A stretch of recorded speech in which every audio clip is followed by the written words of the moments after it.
Do that. Go for it, Jasmine.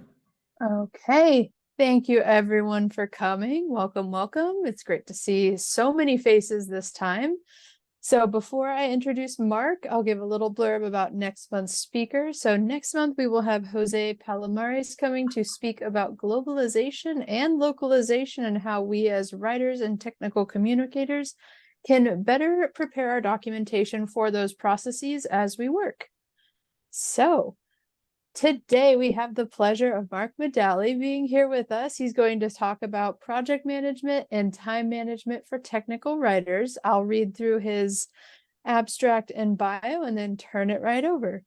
So today, we're going to be talking about technical writers work on many projects at the same time. Even within an individual large project, there are so many moving parts. To quote the Bay Area native Merl Saunders, "My problems got problems." That's where time management comes in. With a variety of techniques and tools to help you prioritize and organize, you can regain control over your work and hopefully reduce your stress levels too. And this is Mark. Say hi, Mark. Give us a wave in case everyone can't see. But Hi. Mark is a technical writer with a wide range of both work and life experience. As a big believer of lifelong learning and transferable skills, he strives to keep an open mind and open the minds of others as well. When he's not writing, he enjoys quality time with his wife and two kids and some occasional online gaming.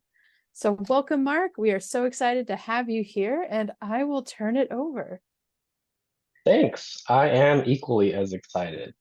Let me just get started sharing my screen here. Let's see. Let's just do the whole desktop, shall we? Okay.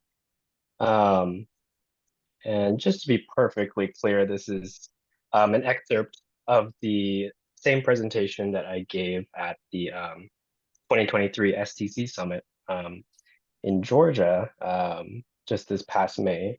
And I had the pleasure of going there with Ace Howard, who I see is there in the attendees tonight. So, hey, Ace, long time no talk. Hey, Mark. Um, so let me get here in the slideshow mode. So that's why we're starting on section 2 here. I'm giving a slightly truncated version. Um, but yes, so to preface, yes, I have been a technical writer for officially a technical writer for about a year and a half now. I know that's probably a fraction of a lot of the people in the room here, but like a lot of people, before I was a technical writer in title, I was working a lot in technical documentation. My previous job before working at Crunchyroll, um, I was working with Toyota Research Institute, working on their automated vehicle program, and I found myself doing a lot of technical documentation there and having to juggle the responsibilities of being a data analyst and a technical writer at the same time. So I said, why not? Why don't we just be a technical writer? So um, becoming a technical writer, I um, was very challenged initially, and that's what really drove me to improve my own processes around project management and time management, and then also create this presentation, which I'm going to share with you guys right now. So we'll start off with managing projects. So um, I believe that every document should have a documentation plan. I think maybe some exceptions might be if you're doing the consultation for someone, doing a copy edit or something, but I think any brand new piece of documentation or update to an existing documentation should have a doc plan. Um, you want to outline exactly the scope of the material that you're going to be covering. You want to identify the audience. If you're working, with product people, you're going to have the product requirements included there as well. And the purpose of this is not just to outline what you're trying to accomplish, but you're also defining that scope and the timeline for your stakeholders so that your stakeholders have an understanding of, hey, this is what I'm trying to accomplish with this update or with this new documentation. And this is also what I, as a writer, am expecting from you guys when I need to get this stuff reviewed technically by a subject matter expert or by a manager or what have you. And then moving forward, this is what a example doc plan for me just a few months ago might have looked like. So I work mainly with subscriptions and payments teams over at Crunchyroll as it's a streaming service, and obviously they care a lot about money, and that comes in the form of subscriptions payments. So likewise, since I'm documenting features internally for those two teams, I start off with my objective, first of all, um, making sure that I'm making the audience and the features that I'm planning on documenting really clear and at the beginning of my documentation plan. And then I'll let them know here are the new features I'm going to be documenting, splitting them up into teams so that when I forward this doc plan out to my stakeholders, people on the subscription teams can just go, oh, here, yep, there's the features I'm looking for. Or they can go there and say, hey, Mark, I think you missed XYZ feature. And they can leave a comment or send me an email and I can get that fixed up right for them. I also like to have questions the document aims to answer. So a kind of like human-centric view of when someone's accessing or when someone's consuming the content in my document, um, what, again, going back to the objective and the audience, what am I trying to accomplish with this update? What kind of information am I trying to convey? And likewise, my proposed table of contents, a timeline for all of my milestones, including draft and technical review and a publication date. And then again, stakeholders called out at the bottom. And going hand in hand with the documentation plan, I think it's really, um, I think that technical writers, our content is really only as good as the research and the connections that we've created with our stakeholders or with our subject matter experts. Um, some topics are going to flow like car traffic. You might already have existing artifacts, existing legacy documentation that you can kind of rely on to get the ball rolling. Others might just be a brand new feature that is at least in software is just starting to be developed, and maybe all of the requirements aren't fully fleshed out yet. Maybe there's changes that are still happening, and there's not a lot of existing information on there. In those cases, you might have to lean on people a little more. And with that being said, I think it's important that as writers, we jump in and start writing on things immediately that we already have information about. So I kind of treat that as writing and research in parallel, so that while you're writing on one topic, um, you were not how should I say going through that kind of waterfall process of, oh well, I don't have information or I'm stuck waiting on a response from engineer A, so that means I can't proceed. No, there are plenty of other, especially for large scale documentation. I think that there are plenty of ways that you can continue working on the project, especially when you have a nicely formatted outline like the documentation plan. So now I want to jump into managing time. That we've kind of set those kind of baseline, I think really basic things um, for documentation project management. So first I want to first time management technique or methodology I want to get into is the Eisenhower matrix. And to be honest, I hadn't heard of the Eisenhower matrix before I had started technical writing, but I think we do this form of prioritization, whether we realize it or not. And really, the Eisenhower matrix is a system of arranging tasks into these four quadrants, um, organized by whether they are urgent or important. So obviously, the urgent and important tasks are going to be in the upper leftmost quadrant. Urgent tasks that are not necessarily as important are going to be in another quadrant, and so on. And I find that this is a really useful tool for both starting and ending my weeks, so that at the end of the week, um, I want to, like Jasmine mentioned earlier, I want to spend real quality time with my kids, and I don't want to have to be bothered by thinking about work that I might not have finished and that's waiting for me come Monday. So one thing that I'll do is whatever remaining tasks I have for my ongoing projects, I'll try to bucket them um, into these four quadrants so that when Monday swings around, I can get the ball rolling immediately. And I already know what's urgent and important. I can look at my Eisenhower matrix and have that set out for me. Do you know? Likewise, yes, go ahead. Excuse me. Do you know why it's called Eisenhower matrix? Is it from the president or Yes, it is. It was coined by Dwight D. Eisenhower himself. Um, because he was putting together how to do D-Day? That was a nightmare, right? Task. Possibly. You might have something there. I need to double check on the history of it, but you might have something there.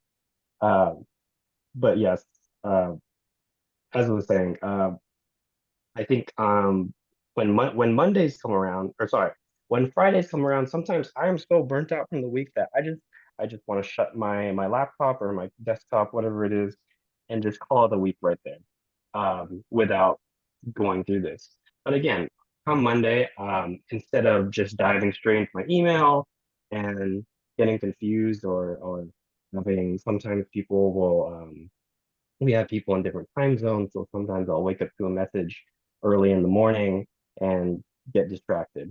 So again, using the Eisenhower matrix when I am starting at my week and I want to prioritize what needs to get done first, that's super useful. And I think we're going to have an example right here. Um, at FCC, we didn't exercise. I'm going to skip over this one. I'm just going to show you what an example Eisenhower matrix I did back in May when I was creating this presentation would look like. So in my urgent and important quadrant, I have subscriptions and payments, final draft. I have Confluence-based rework tracker that needs to be ready by a sprint planning for the team where the stakeholders are in. Newsletter articles. So everything that are substantially urgent, as it mentions in there, are in that top quadrant. Likewise, there are other drafts, technical drafts, that are critical, but not necessarily as urgent as the ones in the first quadrant. And then other tasks, um, either fun things that I want to do, consultations, are not urgent or insignificant quadrants. Even, Mark, oh, may I mention that, by the way, this matrix um, is plays a key role in Stephen Covey's Seven Habits of Highly Successful People. It's sort of one of the key parts of his book. great. Yeah, you're gonna have to send me that title again because that's gonna be a I've got to read that if he's Yeah, leveraging this. that's where I ran into it. I never knew it was called the Eisenhower matrix, but I've seen it before. Cool, great, yeah. Um, so I think a big thing too with the shift to remote work and hybrid work too is that uh our work is sometimes competing with our personal lives or our family life. So sometimes I like to put some of the personal things I'm interested, like I'm uh one of my hobbies that I picked up during the pandemic and lockdowns was mechanical keyboards. So obviously, as writers, we love typing. So uh, there was one week where I really wanted to build my keyboard on a Monday or Tuesday when it arrived, but I had to be honest with myself and say, I'm not going to have a good time if I drop my work right now to spend 4 hours lubing switches and putting together a keyboard. So didn't happen. And you know what? I had a better week because of it, and I was still able to enjoy that hobby. So next one I want to get into is time blocking. So I work at an anime streaming service, so I've got the anime GIF right there. That's Kujo Jotaro from JoJo's Bizarre Adventure, if any of you are interested. But why I have him there is he later on in the series gains the power to stop time. But what's important about people that stop time in fantasy or in media is that they don't just stop time and then do awesome things. They stop time and he really takes his time to plan out his tasks during that time that he has solved.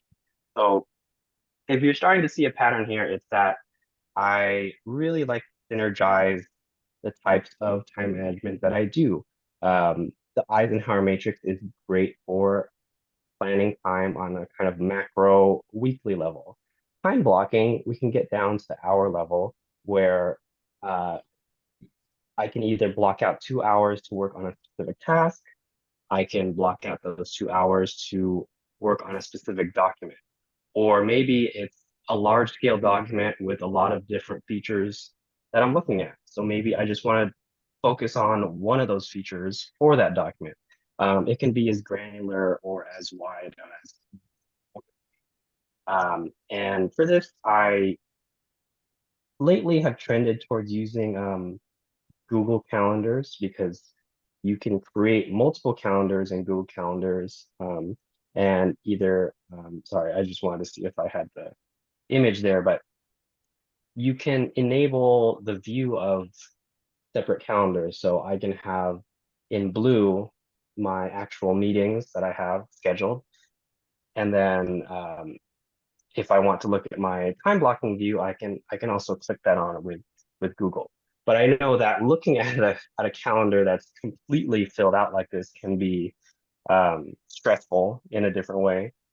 So initially, when I was trying out time blocking, I actually blocked out time on a physical calendar, just on a whiteboard calendar that's right next to me in my home office. So that way, I could actually put in again personal tasks. I want to have that work-life balance.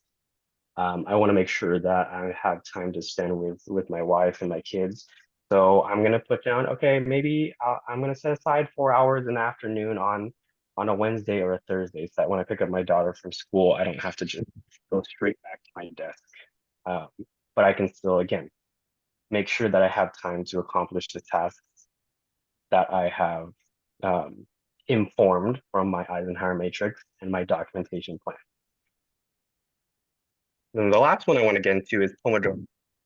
And this one's a pretty popular one. I've heard this come up in a bunch of conversations with coworkers and other people online in the last few months. But Pomodoro is really time management on the minute level. So we had the Eisenhower matrix for the weekly level, time blocking for the hourly level, and Pomodoro for the minute level. So I think Pomodoro is really great because it allows you to break up tasks into small 25-minute chunks. So 25 minutes of deep and focused work followed by a 5-minute break. That is the definition of one Pomodoro. With time, and I'm still learning on how many Pomodoros it really takes me to accomplish certain tasks, because depending on what we're documenting, it can have varying complexity. And some things take us more time as writers to think about and how to translate or word it in the correct way for the audience that we're creating the content for. But the idea is that you estimate how many Pomodoros that it takes to complete a task. And then after you've done 4 Pomodoros, which would be equivalent to about 2 hours, hey, that's funny, 2 hours, that's like the same amount of time that we're doing time blocking for. Then you take a longer break. You reward yourself with maybe a 30-minute break after you do those 4 Pomodoros. And what's great about Pomodoro is you don't need Google Calendar or anything fancy. You can literally just do it with a kitchen timer. Um, so yeah, there's definitely fancier ones online if you are an Amazon shopper. I know people have differing feelings on that, but I think a simple kitchen timer from the grocery store is able to get that done for you. Um, and then let's get into some of the time management tools. Now that we've talked about our 3 different time management techniques, I really want to talk about Workona, which has been my favorite web browser extension of the last couple of years. So what Workona is it is an extension for Google Chrome, Mozilla Firefox, and I believe it's available for Safari as well. But what Workona does is it creates a constant tab in the very left of your browser that when you click on it, you can actually separate your browsing into different workspaces. So you can assign different tabs to different workspaces. And when you click on that workspace, it'll switch all your tabs to that workspace. And I did not mean to skip ahead yet, but I actually want to show you guys a really quick demo of what that looks like. So I'm going to just hop over here, and here is what my Workona extension looks like for my current work. I have a workspace dedicated solely to my calendar and my mail. As you can see, I have irresponsibly loaded it with other things that are not my calendar and mail. But if, let's say, I wanted to switch to just information about our internal technical documentation team. I already have the tabs open in another window, which is why it's giving me this message. But with one click, I can move all of my tabs there. And so I can see my notes, I can see my weekly status, if it loads. Not really important to load, but it also works with Chrome tab groups. So you can see I already have my tabs organized into my status and my ticketing. We've had a few different initiatives for new tools, naming conventions, etc. And then let's say, okay, I'm done looking at my internal team. I want to work on one of my drafts. So I'll go to another workspace and I'll click. And then instantly, I have so many tabs that I am having a crisis. But as you can see, I'm sure many of you have probably experienced the stress of having so many tabs that you can't even read the titles. So I think that this is a really, really cool tool to look at, and it's free to try. You don't need any sort of you don't need a like an enterprise level license to access it. I actually even use it when I'm just doing my personal browsing because I have a lot of different interests, and I can organize them into different workspaces if I want. So yeah, let me just get back into the slideshow here. We also have stay focused. I think stay focused is a bit questionable as a tool, depending on how invasive you want your time management to be. But for me personally, my ADHD brain always wants to jump into something new. Maybe that's why I have too many hobbies that I can't keep track of. But with Stay Focused, you can actually define what websites you want to block. So it's kind of like parental controls for yourself. Um, and then it's not just a straight up, oh, if I go to reddit.com, it's instantly blocked. No, you can actually set the amount of time that you allow for distracting websites. So I could set my time for between 9 to 5. I only want to have 15 minutes of distracting website. That means that during lunch, if I want to get my mind off, I have that time, but it's not enough time to waste my entire day looking at pictures of cats. So that's one extension that I think is really cool. And the final one is Virtual Cottage, and this is less of a time management tool and more of a time time de-stressor. This is one that I picked up during the pandemic, and honestly, transitioning to remote work was a little hard for me. Although I'm introverted, I'm probably what you'd call an outgoing introvert. um, I do like having someone next to you when you work. I don't know, it's kind of motivating in a strange way.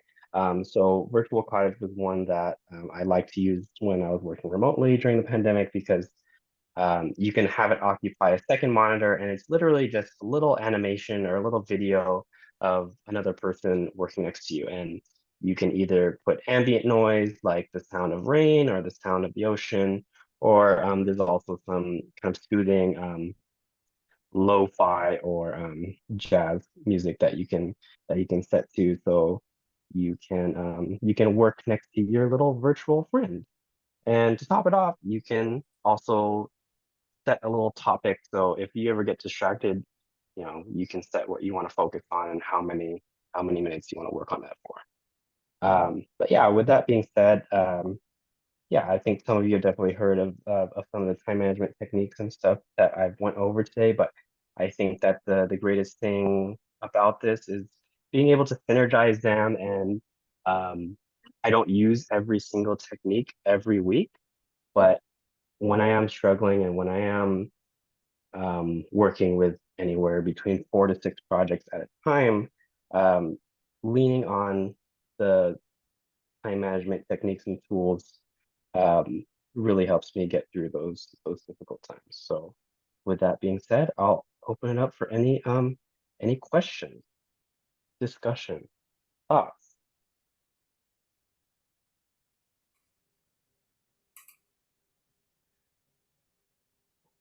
Well, just to start, Mark, thank you. Fantastic. Great to hear. We really appreciate it. I guess I know you touched a lot on this throughout. Just to start it off, if you were to, out of all of this, recommend one tool that you think would have the biggest impact for someone who didn't have a lot of experience using these tools, what would you drop in their lap and say, run with this one? Um, the tool specifically, or the technique? Sure, anything. Yeah, I would probably say the Eisenhower matrix is by far the biggest one. Like regardless of whether you're working in software with a bunch of tabs, or you're working on documentation that's meant for print, and so maybe you don't have as many tabs going on. Um, I think that the Eisenhower matrix really helps with prioritization, because it's not so much managing the actual minutes of time, but actually just focusing on what you need to get done first, which a lot of times can inform like the dependencies for the other parts of your project. Yeah, that makes a lot of sense because it drives everything, right? Then you can manage it from there and it helps break it down. Great. Right, right. Thank Hey, you. Mark, I've got a couple questions. One is about time blocking, which I'll forget, and the other is the distinction between urgent and important in the Eisenhower matrix. I've been trying to think of like, okay, what's something that's like urgent but not important, or what could possibly be something that's important but not urgent? Like I'm just having trouble creating a distinction between those two things. Do you have examples or thoughts on around that? Yeah. I think a good example of something that's urgent but not necessarily important could be something like maybe like a mandatory training for work. It's urgent in the sense that yes, you have to do it by a certain time, or your company is going to lock you out of some kind of software. But it's not important in the sense that it doesn't directly drive something you need to do for your documentation projects. I think it's definitely a bit of a gray area, and maybe that one's not the best example. But I think, yeah, opposite too would be, I think the important but not urgent is a little easier to answer. So we could say that if we have different pieces of a documentation project, um, let's say, I'm trying to think of an example, but for one of the recent updates to the Crunchyroll app, the designs were kind of still in progress, but we had other, let's say maybe like the actual infrastructure of the service was already planned. Sure. So like it's important for us to document what the front end design is going to look like, but since it's not ready yet, that's something that we can kind of delegate for later, if that makes sense. Yeah. Gotcha. Yeah. Thank you. The other question I had was, so about the time blocks. I often struggle to accurately estimate how much time a certain task might take. Right. And like that alone will like deter me from blocking off time. Mhm. When you have the time blocks, do you just do like 2 hour blocks and then you fill in whatever you can during that time, or are you like estimating the time required for a certain task?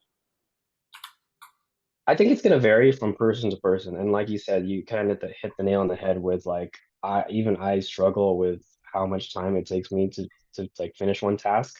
Um, Generally, I like to just split it up into morning and afternoon and just leave it at 4 hours. And I'm just going to sit there for 4 hours. If I finish it, great. If I don't finish it, that's okay. And I kind of I find a better example, but I'm a huge military nerd, so I liken it to like snipers looking down the scope. You can only like focus on one thing for so many hours at a time before, no matter how motivated you are to finish it, you're gonna um you're gonna lose focus. So I just treat it as okay, this 4 hours, I don't necessarily have to finish the task, but I'm gonna do as much deep work as I can on it. And even if I don't finish it at the end of the 4 hours, I'm gonna make a plan to dedicate more time to it. And maybe after that 4 hours, I'll have a better sense of how much time it might take. Does that make sense? Gotcha. Yeah, yeah, that's terrific. Thanks, Mark. Yeah. I think Uh, someone had their hand raised a second I did. ago. I did. Yeah. Yeah. Samuel here. Hi, great presentation. Short to the point. I like it a lot when it's short and to the point. I personally have two calendars going on simultaneously, a personal calendar on one phone and a business calendar on my work phone. So they're constantly going back and forth. I kind of live and die by the calendars because it's like impossible to do the things because raising a kid, having a day job and trying to write a book and dealing with other crises at the same time is like, so yeah, calendars are awesome. And so I actually, what I do now is I set alarms for myself, like 30 minutes before any meeting, any event, any activity, anytime I have to go, I set an alarm 30 minutes beforehand to go off to remind me, go, do the thing, go, make it happen. And it'll just annoy you with another alarm every 9 minutes. It's like, go, go, go. So yeah, that's calendaring is definitely the way to go. Plan ahead as much as you can. I'm planning almost like a year ahead for a lot of projects now because it's just there's so much going on. And with work, yeah, dynamic scheduling is really good. Also, peace of mind scheduling. I set up blocks of time in the mornings and the afternoons because I got to pick up the kid from school or drop them off from school. So I have this block that says busy on my work schedule. Busy. There you go. I'm off and running. I have that much flexibility. So but yeah, just giving yourself some breathing time for lunch, breathing time for personal activities in the middle of all your work. I work at home, so I have that flexibility. But yeah, just blocks time allocated for yourself. Very important. Yes, absolutely agree. And yes, I do the same thing of yeah, I just block out 2 hours for pickup and drop off for my kids because I mean anything can happen when you pick them up. Let's just say that. Right. Cool.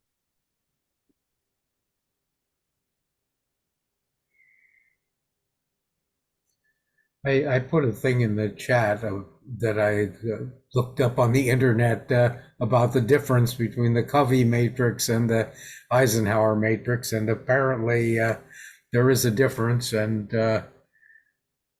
honestly, I read it and I can't tell what it is.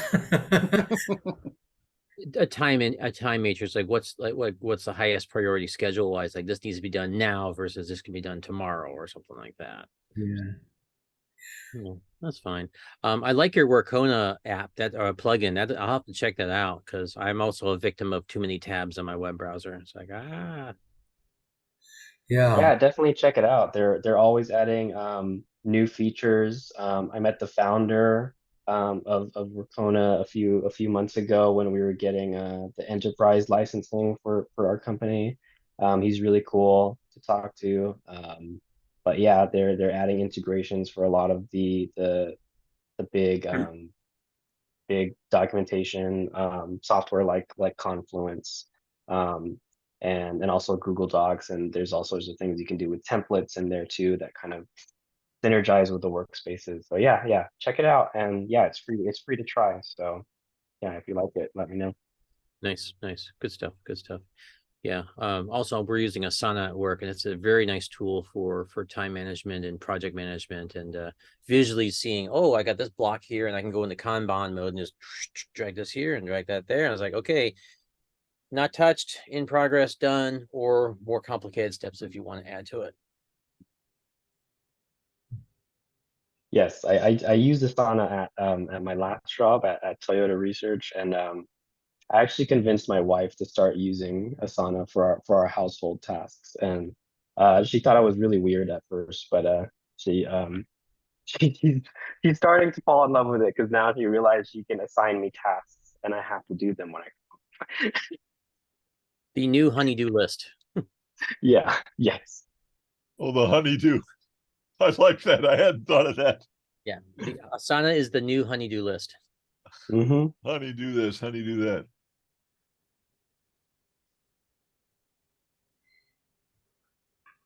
Good stuff. Okay, is everyone holding back because the recording's still on? I'll turn it off, and then you can say what you really think.